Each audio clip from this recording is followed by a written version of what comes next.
National Review when William F. Buckley was editor. Don't love it so much anymore, it's become kind of a Tea Party magazine. But it does capture the spirit of the American people today in many ways. You can't see it, I'm sure, but I'm going to put it on a table out in the entryway. We have Lady Liberty, gowned in white, holding up an American flag with her left hand and a sword in her right hand. The cover line reads, "Defend her." Subhead says, "Obama's threat to American exceptionalism." You'll get a kick out of it. Leave it out front. American exceptionalism flourished during and after the Spanish-American War. It died away after World War I to a great degree. World War I was so terrible, and nothing seems to have been accomplished by it except it killed a lot of people, 20 million people in the armed forces in various countries and civilians, at least 20 million people. The world seemed to be way too complicated for American exceptionalism to furnish, at least abroad.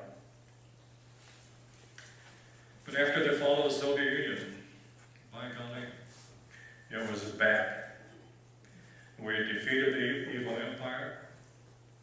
We had invaded Panama and come away with Noriega.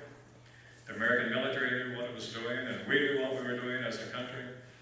And we were going to make the world safe for American values. Well, I don't view it that way. I believe America cannot be the global policeman. I'm going to leave you with the words of John Quincy Adams, who was Secretary of State in 1821.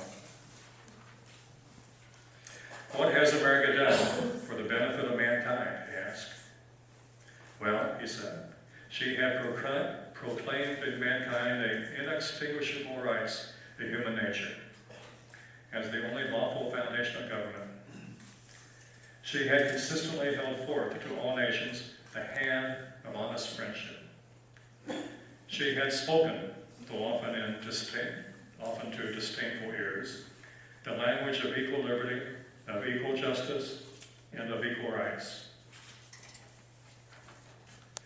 For nearly half a century," this is 1821, remember, "for nearly half a century," Adams said, "America had respected the independence of other nations while asserting and in maintaining her own independence. She did not interfere in the concerns of others. Indeed, wherever the standard of freedom and independence has been or shall be unfurled, there will her heart, her benedictions, and her prayers be. But she does not go abroad in search of monsters to destroy." Those are now ancient words, and they're widely quoted in history texts, but nobody reads history anymore. True. I think those are words to ponder today.